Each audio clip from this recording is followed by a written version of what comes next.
respect a woman because it is her right to be treated with love and dignity. If you cannot respect women, you cannot respect anybody else because it is from woman you come.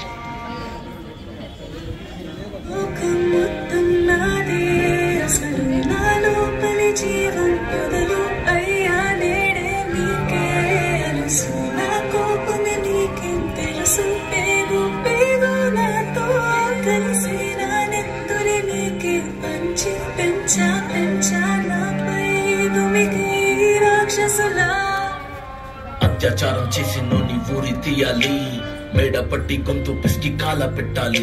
నేను చెప్పేదంతా లోకం మొత్తం వీణ పాడాలి. మీ చెల్లి కోసం ఏ రోజైనా నిలబడాలి. నేను పాడేది పాటని కద్దు చిన్నారి మాటలే ఇవి. కన్నులు కల్లార తడి కాపాడేదెవరు మరి? అమ్మాయిల వాక్యలలోనే సంఖ్యలు బంధించి మరి రంగుల ముగ్గుల పొడి రక్తంగా మారిని పడి. మమ్మీ నువ్వు ఇంట్లో వదిలేసి వెళితే, అంకల్ నా చెయ్యి పట్టి మీద మీద పడితే ఏమని చెప్పను నేను, ఎవరికి చెప్పను నేను. మీరే నేర్పించారు పెద్దోళ్ళు దేవుళ్ళు అని. ఎందుకు మమ్మీ పెట్టించాడు డాడీ నన్ను? అసలు వినాలనుకున్న నేను చందమామ కథలు. ఆడపిల్ల బాధలన్నీ చెప్పుకునే బదులు పుట్టగానే చంపేస్తుంటే తప్పుతుండే ఉసురు. చిన్న బట్టలు వేసుకుంటే చంపేయాలా? ఇంకెన్ని రోజులు దాచుకుంట ప్రాణం ఇలా? నేను చదువుకోవాలా లేదా బడికెళ్ళాలా? న్యూస్ పేపర్ మెన్ స్టోరీ అయిపోయా నివాలా. చిరునవ్వులతో కాలం గడపాల్సిన చిన్నారి మనిషినే రంగేసుకున్న క్రూర మృగాలకు బలైపోయింది. 8 ఏళ్ల చిన్నారిని హింసించి అత్యాచారం చేసి చంపిన ఘటన మానవత్వానికే మాయలు మచ్చగా మిగిలిపోయింది.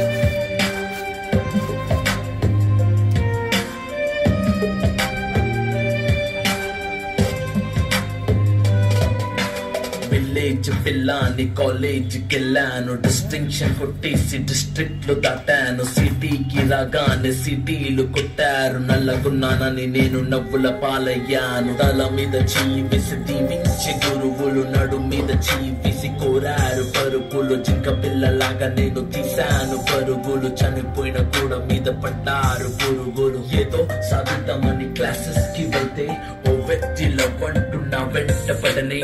చిన్న చూపు చూసి నా చున్నీ లాగాడు, యాసిడ్ దాడుల్లో నా పేరెక్కించాడు. రోడ్డు మీద రేపు చేసి రోకల్తో చంపారు. ఇది విన్న మా డాడీ కుక్క పెట్టి ఏడ్చాడు. క్యాండిల్ పట్టుకొని వాకింగ్ చేస్తారు, క్యాండిల్ ఆరిపోగానే ఇంటికెళ్ళిపోతారు.